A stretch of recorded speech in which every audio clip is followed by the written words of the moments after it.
여러분 반갑습니다. 오늘부터 에베소서 2장 함께 볼 텐데 에베소서 어떠세요? 이 시대를 살아가는데 꼭 필요한 말씀이라고 생각되세요? 그럼요. 네. 먹주로 그러시는 거 아니에요? 아니요. 두 분은 한 주간 어떻게 지내셨어요? 네. 네, 뭐 항상 그 예수님의 사랑을 느끼면서 예수님께서 우리를 위해 이렇게 또 하나님과 가까이 해주시고 그 덕분에 이것도 뭐라도 하나 이렇게 콩고물에 떨어져 먹고 살고 있습니다. 세례자님 잘 지내셨죠? 네, 잘 지내셨습니다. 잘 지내시니까 질문을 하나 드리면 예수 믿고 나서 우리가 예수 믿고 나서 좀 뭐가 어떻게 달라졌는지, 그렇죠? 예수 믿기 전과 예수 믿은 지금이 무엇이 다른지 한 가지씩만, 많지만 네. 한 가지씩만 한번 이야기하고 시작해 볼까요? 네. 일단 행복의 척도가 달라졌어요. 행복의 기준이 네. 달라졌다. 그 전에는 뭐 이렇게 막 크고 막 돈도 많고 그래야 행복했는데 지금은 작은 행복을 모아서 이렇게 사는 부자가 됐어요. 소확행. 네. 네. 믿음의 소확행. 네. 아유, 감사해요. 네. 세례자매님. 저도 감사할 줄 아는 마음이 생기는 것 같아요. 감사의 네. 마음이 예수 믿고 나서는 더 많이 생겼죠. 자, 감사해요. 그런 어떤 예수 믿고 나서 변화된 지점들을 우리가 생각하면서 오늘부터 에베소서 2장 살펴보겠습니다. 에베소 교회를 향한 사랑의 권면이라고 말씀드렸어요. 오늘과 다음 시간은 특별히 사도 바울이 우리가 구원받기 전에는 어떤 자들이었는지, 우리가 어떻게 구원을 받게 되었는지 그런 얘기들을 쭉 서술해 갑니다. 그리고 나서 우리가 잘 아는 말씀 에베소 2장 8절 너희가 그 은혜를 인하여 믿음으로 말미암아 구원을 여기 이르게 되는 거거든요. 거기까지 가는 몇 시간 동안의 과정을 우리 함께 나눠 보겠습니다.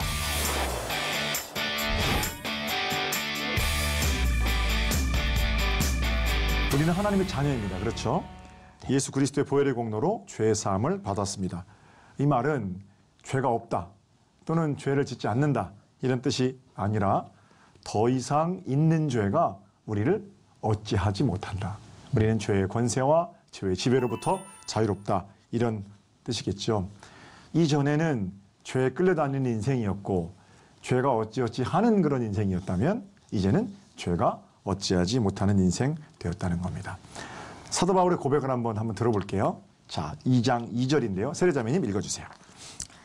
그때 너희는 그 가운데서 행하여 이 세상 풍조를 따르고 공중의 권세 잡은 자를 따랐으니 곧 지금 불순종의 아들들 가운데서 역사하는 영이라. 아멘.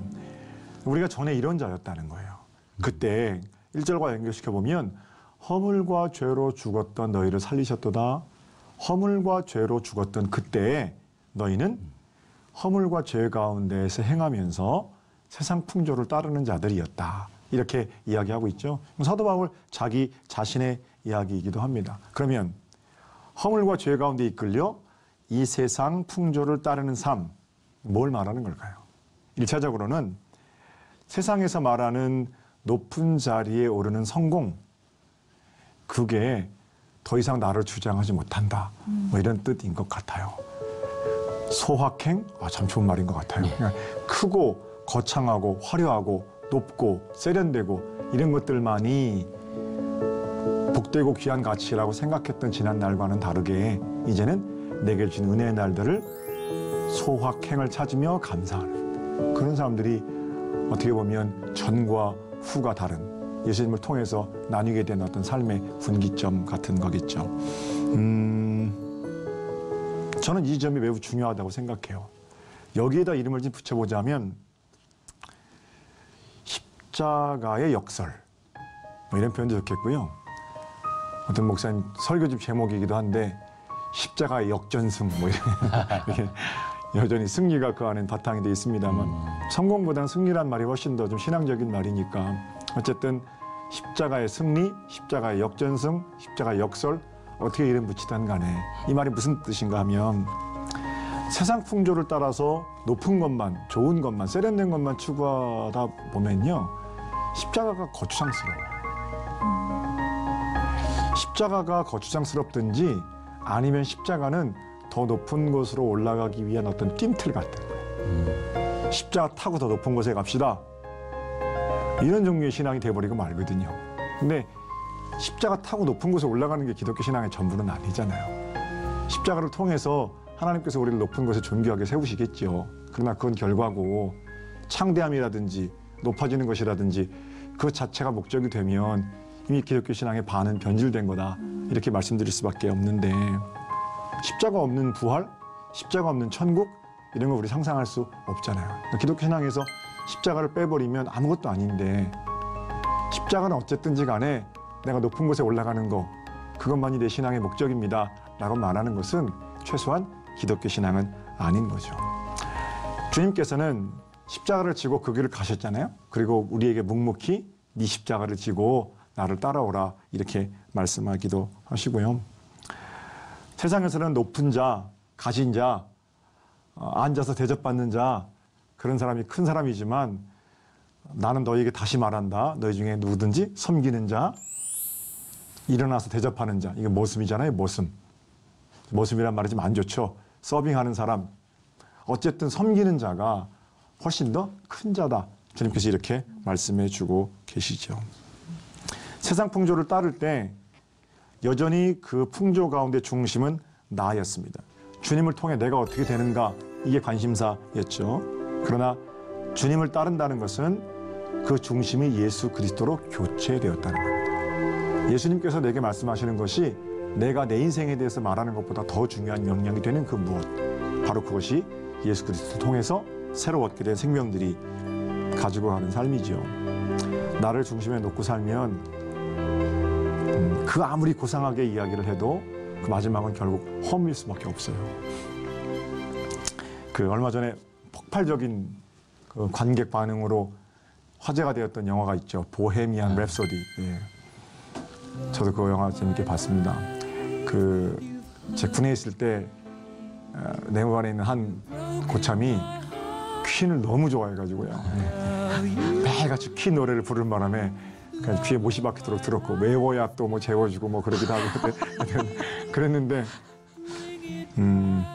그때 많이 부르고 들었던 노래들을 물론 어릴 때부터 들었던 노래이긴 합니다만 다시 그 영화관을 통해 들으니까 좋더라고요. 그리고 퀸이 만들어 놓은 음악적 작업들 뭐 그런 거는 저는 음악 전문가는 아니니까 잘 모르겠어요. 그런데 그냥 쉽게 평가할 수 있는 것만은 아닌 것 같아요. 대단한 분들인 건 틀림이 없어요. 그분들 노래 중에서 제가 특별히 좋아하는 노래가 We Are The Champion이라는 노래예요. We Are The Champion. 얼마나 많은 사람들이 그 노래를 부르고 야 그래 내가 내 인생의 챔피언이다. 우리는 이길 수 있어. 이런 마음가짐으로 노래하고 힘을 얻고 뭐 그랬겠습니까. 그런데 제가 그분들의 음악적 노력을 폄하할 생각은 전혀 없습니다만 그 노래를 불렀던 프레디 머큐리는 45세 에이즈로 죽었잖아요. 그게 현실이거든요. 안타까운 일이죠. 대학 시절에 우리 대학생들이 한참 부르던 노래가 그 김광석이라는 분의 나의 노래예요. 아무것도 가진 것 없는 이에게 막 기타 치면서 부르면 그 따라하기도 많이 하고요. 김광석 노래 따라 부르기 이런 것도 많이 했던 것 같아요. 애석하게도 그분도 젊은 나이에 뭐 아쉽게 스스로 생을 마감하고 그랬잖아요. 그런 거 보면 그분이 어떻게 나쁘다 좋다를 떠나서 간에 인간이 내 노래가 내 삶입니다라고 노래하는 것과는 다르게 자기 삶에 대해서 행복하게 사는가 하는 것은 별개의 문제잖아요. 프레디 머큐리도 김광석이라는 분도 또 뭐 여러 목사님들이 말씀하시는 프랭크 시나트라 이런 마이 웨이 이런 나는 나의 길을 가겠다라고 선언하지만 그분이 어떤 일을 했는가는 공공연하게 다 아는 일이잖아요. 그러니까 자녀들이 유산 싸움하고 대통령 여자 속효소식 주는 사람이었고 막 그런 거잖아요. 그러니까 어쨌든 그분이 불렀던 노래하고 예술적인 작품 남겼던 거하고 자기들의 삶하고가 이렇게 좀 차이가 있단 말이죠. 근데 그렇다면 우리는 괜찮은가? 우리 또한 뭔가 우리가 노래하고 우리가 사는 거하고 우리가 말하는 거하고 우리가 사는 거하고 일치시키며 살아갈 수가 있나? 이게 불가능한 거예요. 내가 내 인생의 주인이 되어 있는 한 아무리 그걸 아름답게 노래하고 아무리 그리로 가자고 사람들을 초청하고 그렇게 해도 우리는 우리끼리 좋은 곳으로 갈 수도 없고 좋은 것들을 만들어낼 수도 없고 인간 안에는 무한한 가능성이 있지만 하나님이 아니고서는 아무것도 아니라는 것을 깨닫는 것 바로 그것이 기독교가 말하는 인간관이거든요. 그러니까 인간들만으로는 아무것도 할 수 없어요. 이게 회개 아닙니까? 인류 역사를 보더라도 스스로 인간들이 유토피아를 만들 수 있다. 그리고 인간에 대한 아주 굉장히 큰 낙관이 자리 잡았던 데가 있어요. 근데 인간에 대한 낙관이 팽배해질 때마다 일어났던 건 전쟁이에요. 1차 세계대전, 2차 세계대전. 자기들끼리 잘해보자고 하다가 일으키는 게 전쟁이라고요. 그러니까 인간은 철저하게 하나님 안에서, 하나님 은혜 안에서, 하나님 말씀과 하나님의 섭리 안에서 이런 어떤 자기 존재에 대한 철저한 자각이 없으면 끊임없이 도드라져 나는 인간들의 충돌, 이런 것들을 막을 길이 없단 말입니다. 고린도전서에 이제 고린도 교회는 막 파벌이 나뉘어 싸우거든요. 사도 바울이 너희 가운데 내가 아볼로파, 게바파, 바울파, 그리스도파가 있다는 얘기를 들었다. 그러나 아니다. 너희는 전부 하나님의 동역자들이 이러면서 쭉 편지를 써요. 그러다가 6장쯤 가면요. 4장 7절 부분에 뭐라고 말하냐면 이렇게 말해요. 누가 너를 남달리 구별했느냐? 너한테 있는 것 중에 받지 않은 것이 뭐냐? 네가 받았은즉 어찌하여 안 받은 것처럼 자랑하냐 그래요.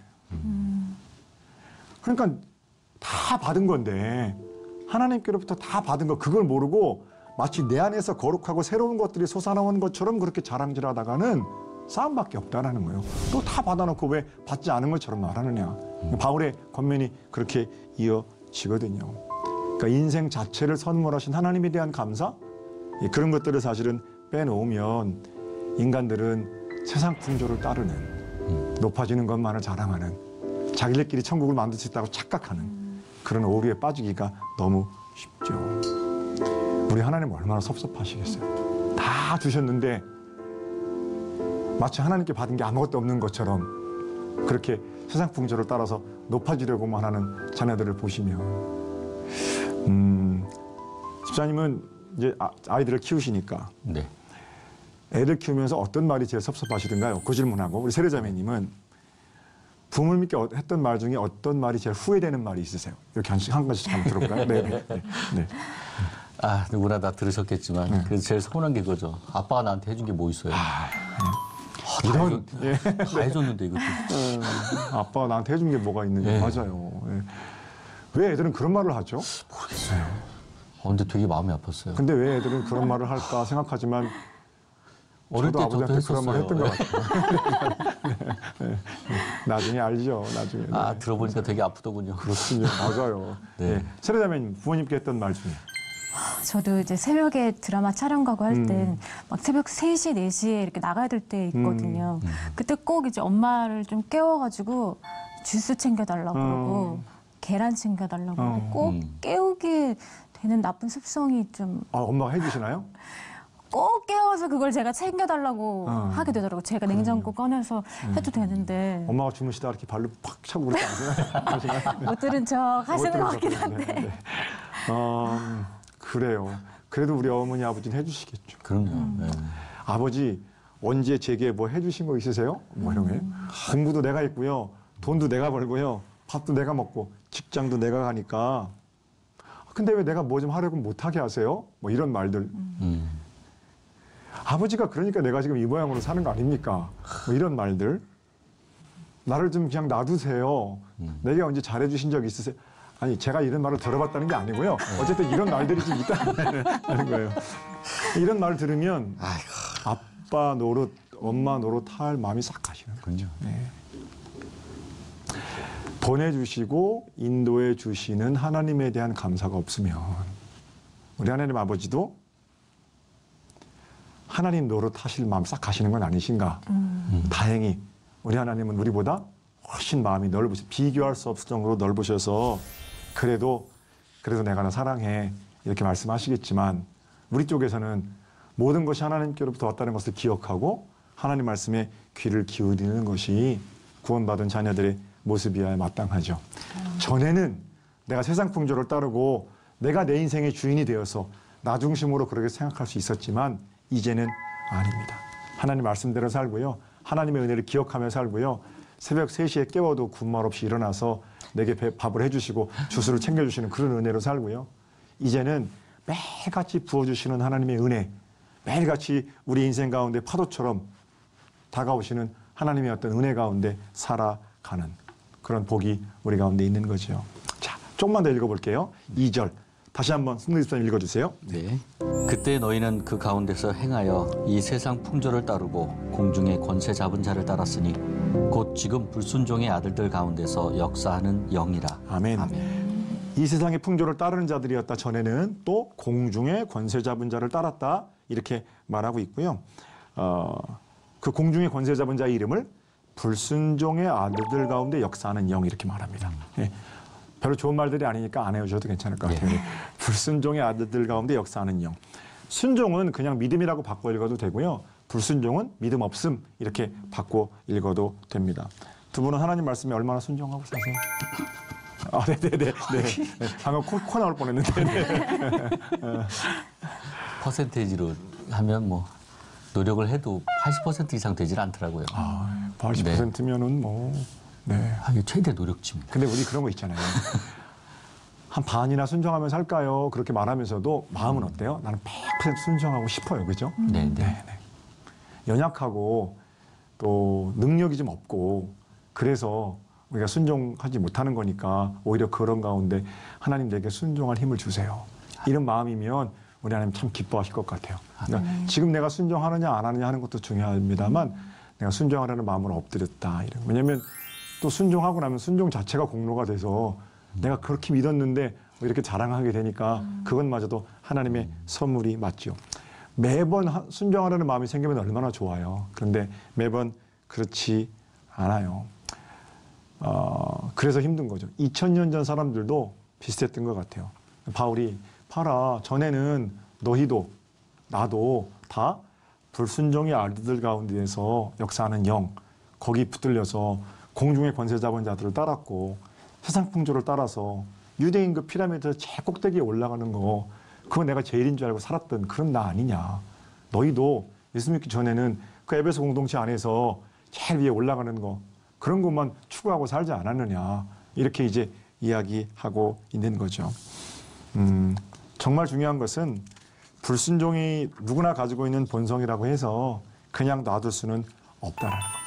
태생적인 것이고 다 그렇게 욕심에 따라 살잖아요 라고 핑계할 수도 없어요. 왜냐하면 불순종은 가만히 생각해 보면 심각한 지점이 있는데 하나님의 권위를 인정하지 않는 거거든요. 아까 말씀드린 것처럼 순종하려고 나서다가 연약해서 넘어지는 경우는 좀 달라요. 근데 아예 순종하고 담 쌓고 지내는 건 안 되잖아요. 주일 성수 이런 거 보면 이런저런 이유로 주의를 못 지키게 될 수도 있어요. 그죠? 예. 그러면 안 되지만, 네. 근데 그런 경우에 하나님, 내가 무슨 일이 있어도 주일은 지켜야 하는데 상황이 이러이러하네요. 용서해 주세요. 다음부터는 절대 이런 일 없도록. 그리고 내가 지금 가 있는 자리에서 꼭 예배 시간에 맞춰서 기도하고 그렇게 할게요. 하나님 진짜 안 그럴게요. 그런 마음으로 주일을 못 지키는 거 하고 뭐 매번 가는 거 52번이나 가는데 한 번 정도 우리 하나님이 그런 걸 이해 못 해주시겠어? 아니 그럼 그리스도인들은 주일날 애들하고 놀러도 못 가? 이런 마음으로 밥 먹듯이 주일을 빼먹는 거 하고 똑같이 주일날 예배당을 못 나온 거지만 전혀 그 내용은 내막은 다른 거잖아요. 그걸 좀 구별해야 된다는 거죠. 어쨌든 이런 불순종이 가지고 있는 심각한 위험이 있는데 인생의 주인이 누군가 하는 겁니다. 세상 풍조를 따르는 삶, 공중의 권세 잡은 자, 불순종의 아들들 가운데 역사하는 영의 중심에는 인간 자신이 경배받으려는 마음이 있는 거예요. 과학의 발전은 인간을 모든 것의 중심에 가져다 놓았지만 그 결과가 좋아야 하는데 결국 우리로 하여금 우리가 만들어진 존재라는 것을 날마다 주님께로부터 무엇인가를 공급받아야 살 수 있는 사람들이라는 것을 잊게 만들었죠.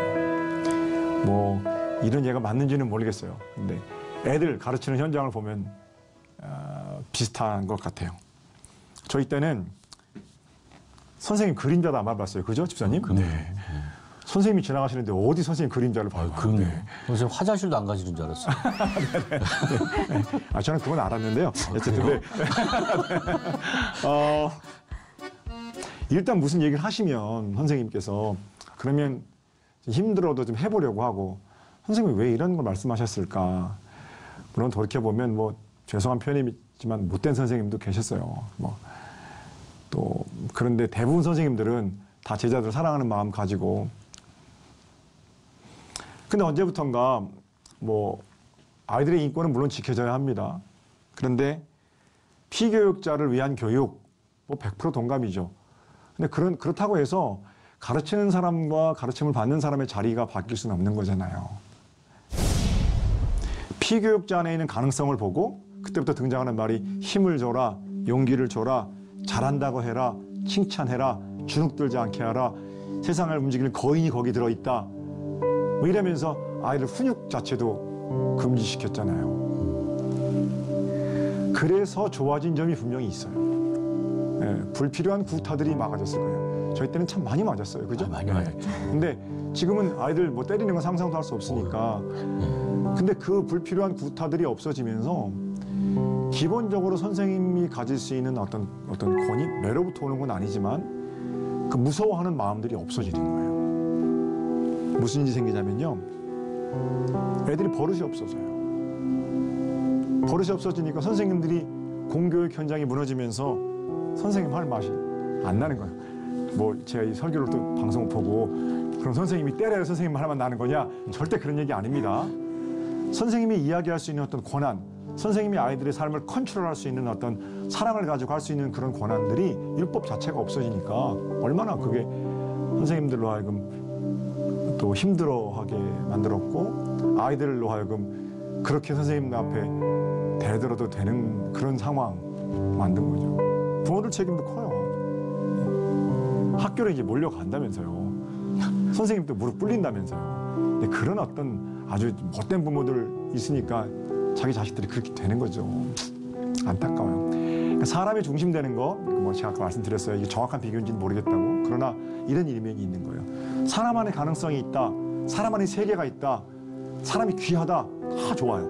그러나 여전히 그 사람이 귀하다는 인문학의 아주 커다란 주제, 그 주제가 하나님이 계시다는 것을 망각하면 그것 역시 사람 버릇 없어지는 것 순간이거든요. 자기에게 모든 것을 허락하신 하나님을 기억하지 못하는데 사람이 어떻게 절대자 앞에 머리를 숙이겠어요? 어떻게 겸손하게 자기의 지식과 경험과 모든 그 지혜들을 활용하겠어요?